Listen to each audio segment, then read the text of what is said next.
erkak bo'lsin, erkakchiligini qilsin. Bir oyda nech pul topasiz?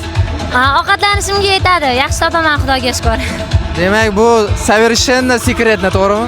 Da. Sekretni bo'lgani yaxshiroq. Ko'z tegib qoladi menimcha. Yo'q, unaqa emas. Endi men o'zimni mening hammaga ham aytaverish noto'g'ri deb o'ylayman. Nimaga? Chunki sizdan kam topadigan odam bo'lishi mumkin, ko'p topadigan odam bo'lishi mumkin. Baribir sravnivoy chiqib o'zini ichidagi anaqasi tushishi mumkin deb o'ylayman. Shunga aytmayman. Tushunarli, rahmat. Siz nech pul topasiz bir oyda? Sanamaganman, hisoblamaganman. Hisoblamaganmi? Lekin kiyinishimga yetadi meni ham. Demak, kiyinishingizga yetadi. Shapagolik. 3-savolimiz Toshkentda komfortni yashash uchun nech pul topishimiz kerak? Bu meni o'zim bilishni fikrim, komfort yashash uchun ko'p pul kerak emas deb o'ylayman. Mashina, boshqa narsalarni surib qo'ygan, siz aytayotganingizdek dam olish, boshqa narsalar arzonga ham zo'r dam olib keladigan joylar bor. Arzonga ham sifatli kiyimlarni topsa bo'ladi deb o'ylayman. Oddiy tilda aytganda baxt oddiylikda demoqchisiz. To'g'ri shunaqa demoqchiman. Mashinangiz ham nima, Matiz bo'lsin, mayli, Nexia bo'lsin, ishingizni yengillashtirsin bo'ldi. Meni fikrim bu. Negativ keladi, hozir men gapirsam. Mayli, aytaman, думаю, kamida 2000 topish kerak. Eng kamida. Ham komfortni yashayman desanglar, eng kamida 2000 topish kerak. Uzr, yana gapingiz bo'ldi. O'zichi qanaqa tushuntiring? Ограниченияsi yo'q deb o'ylayman-da. Bu narsani prosta odam o'ziga bog'liq, o'zini dunyo qarashiga, nima xohlashiga, qanaqa xohlashiga. Oddiy tilda aytganda nafsga bog'liq. To'g'ri. Nafsga bog'liq, kiyim qimmat bo'lsa, nafsiylar hech qanaqa rol o'ynamaydi-yu. Ovqatda nafs rol o'ynashi mumkin. Hop, keyingi savolimiz o'g'il bolalarga nisbatan red flaglar. Birinchi eng katta menga yoqmayotgan narsa, u mening lичный fikrim, bolalar qizlarning gapini обсуждать qilishi. Men hozir 100% bilaman, hozir men bilan singlim gapirdik, buni ham kimdir обсуждать qilib chiqadi.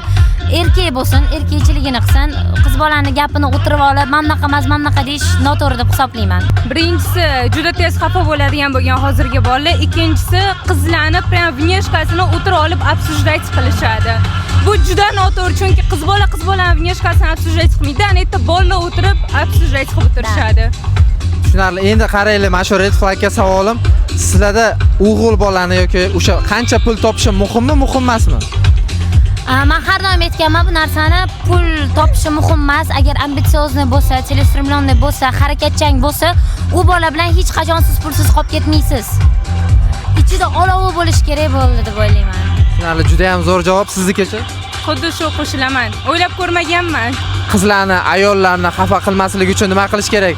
O'g'il bolalarga tavsiyalaringiz hozir hamma ko'rib turadi, uni Instagramda qo'yamiz.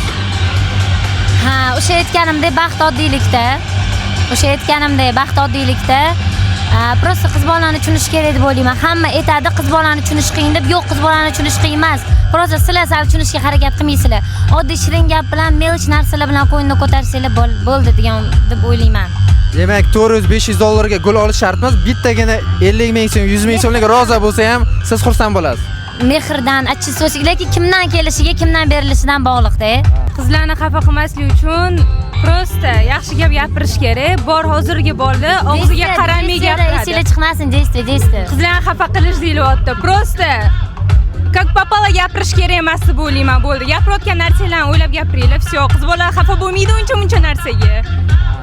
Demak, men tushunishim bo'yicha, agar sizlarga o'g'il bolalar gapiradigan bo'lsa, kelib spokойно, как aristokrat erkakga o'xshab gapirib, sizlar bilan o'sha действияni qilish kerak, to'g'rimi? Da, xuddi shunaqa. Любой bitta qiz bola xohlaydi, faqat gapda emas, действияda adekvatniy odam bo'lishni. Adekvatniy degan narsa bor bu yerda. Adekvatniy hozir hamma bolalarda ham yo'q.